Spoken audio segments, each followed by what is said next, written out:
Dude, Casey Jones said he'd be here today. He's a no-show. I'm hungry. I need my pizza. I don't know what I'm doing. Shut up.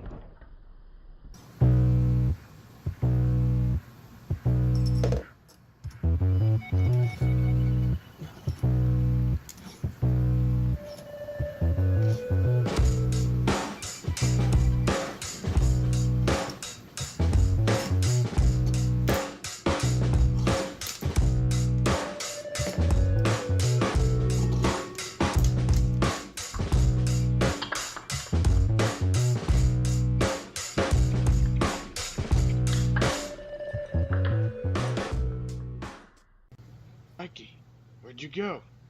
I brought you some pizza.